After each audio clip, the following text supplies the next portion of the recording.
Para você, existe crime perfeito? No vídeo de hoje, irei falar de dois jovens americanos que queriam alcançar essa façanha. Mas antes de irmos para o vídeo, gostaria de pedir a você que não é inscrito no canal a se inscrever no canal. Precisamos muito da sua ajuda. Dito isso, prazer, eu sou o Wanderson Silva e seja bem-vindo ao canal Diário do Crime.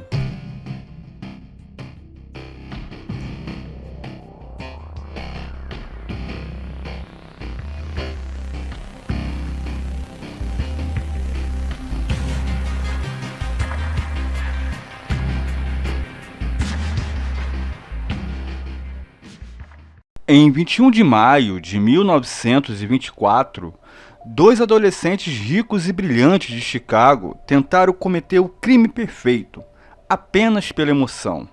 Nathan Leopold e Richard Loeb sequestraram Bob Frank, de 14 anos, espancaram até a morte em um carro alugado e, em seguida, jogaram o corpo de Frank em um bueiro distante.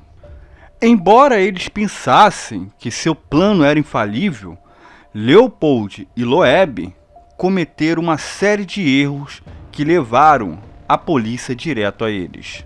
O julgamento subsequente com o famoso advogado Clarence Darrow ganhou as manchetes e foi frequentemente referido como o julgamento do século. Nathan Leopold era um jovem brilhante. Ele tinha um QI de mais de 200 e se destacou na escola. Aos 19 anos, Leopold já havia se formado na faculdade e cursava direito. Leopold também era fascinado por pássaros e era considerado o ornitólogo talentoso. No entanto, apesar de brilhante, Leopold era muito desajeitado socialmente. Richard Loeb também era muito inteligente, mas não do mesmo calibre de Leopold. Loeb, que foi impulsionado e orientado por uma governanta rígida, também foi enviado para a faculdade ainda jovem. No entanto, uma vez lá, Loeb não se destacou. Em vez disso, ele jogava e bebia. Ao contrário de Leopold, Loeb era considerado muito atraente e tinha habilidades sociais impecáveis. E foi na faculdade que Leopold e Loeb se tornaram amigos íntimos. Seu relacionamento era tempestuoso e íntimo. Leopold estava obcecado pelo atraente Loeb. Loeb, por outro lado, gostava de ter um companheiro leal em suas aventuras arriscadas. Os dois adolescentes, que se tornaram amigos e amantes, logo começaram a cometer pequenos atos de roubo, vandalismo e incêndios criminosos. Por fim, os dois decidiram planejar e cometer o crime perfeito.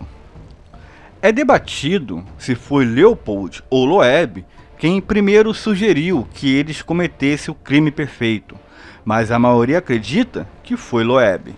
Bom, não importa quem sugeriu, os dois meninos participaram do planejamento. O plano era simples: alugar um carro com um nome falso, encontrar uma vítima rica, de preferência um menino, já que as meninas eram vigiadas mais de perto, matá-lo no carro com um picador de gelo e depois jogar o corpo em um bueiro. Mesmo que a vítima fosse morta imediatamente, Leopold e Loeb planejavam obter um resgate da família da vítima. A família da vítima receberia uma carta instruindo-os a pagar $10.000 em contas antigas, que mais tarde seriam solicitados a jogar de um trem em movimento. Curiosamente, Leopold e Loeb gastaram muito mais tempo tentando descobrir como recuperar o resgate do que em quem seria sua vítima.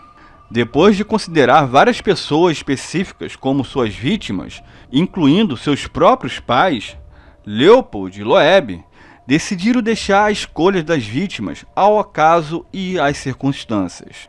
Em 21 de maio de 1924, Leopold e Loeb estavam prontos para colocar seu plano em ação.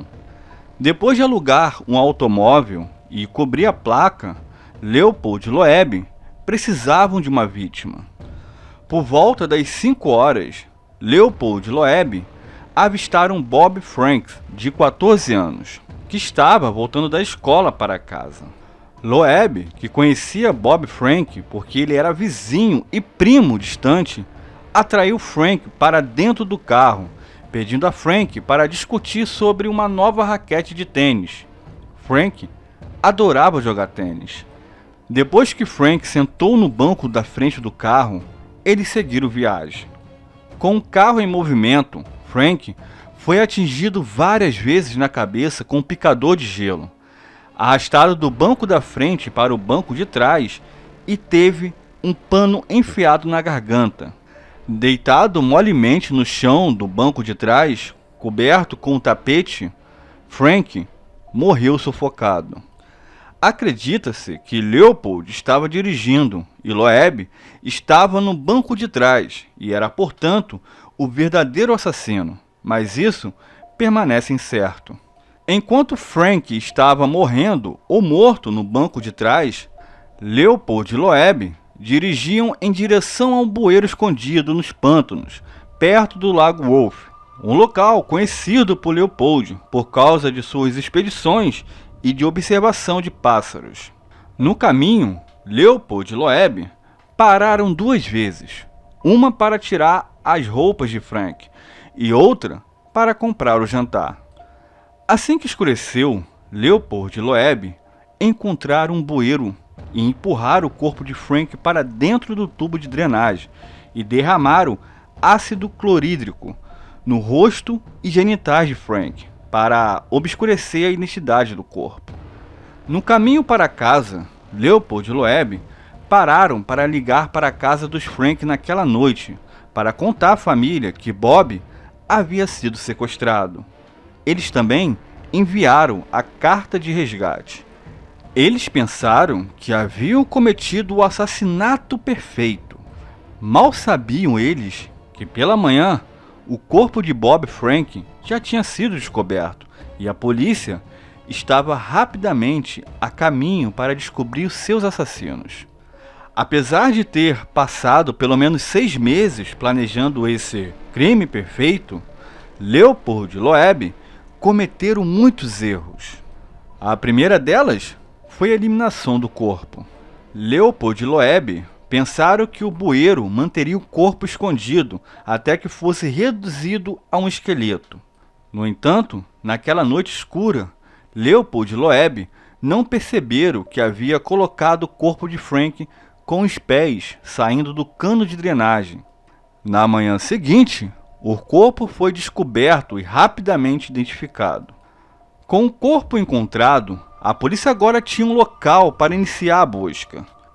Perto do bueiro, a polícia encontrou um par de óculos que acabou sendo específico o suficiente para ser rastreado até Leopold. Quando questionado sobre os óculos, Leopold explicou que os óculos devem ter caído de sua jaqueta quando ele estava numa escavação para observar pássaros.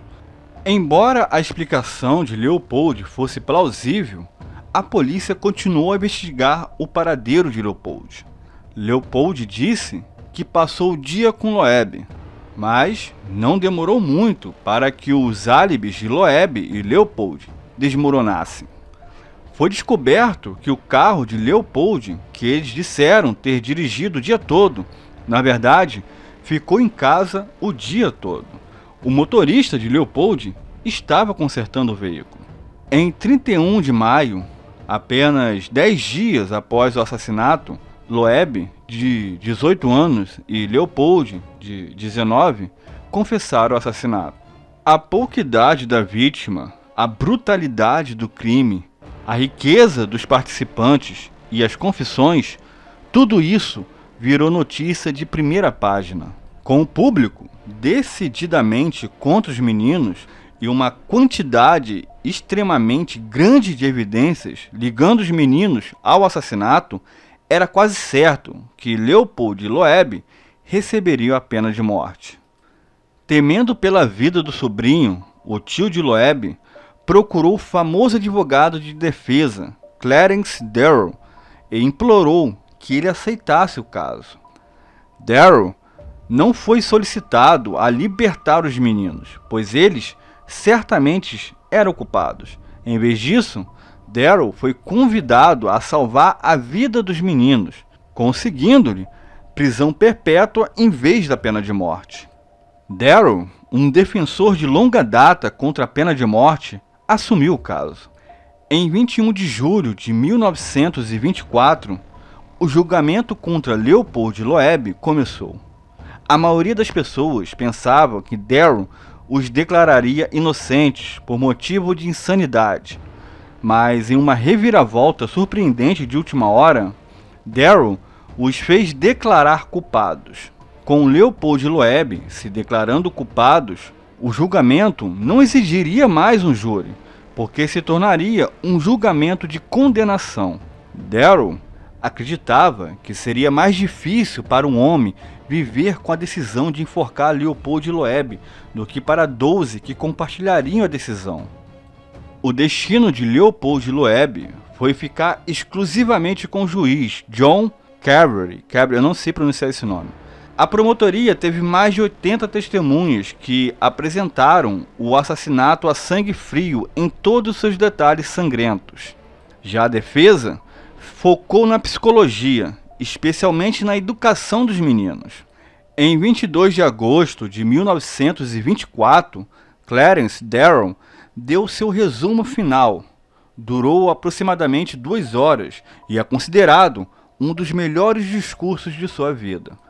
Depois de ouvir todas as evidências apresentadas e pensar cuidadosamente sobre o assunto, o juiz Carvery anunciou sua decisão em 19 de setembro de 1924.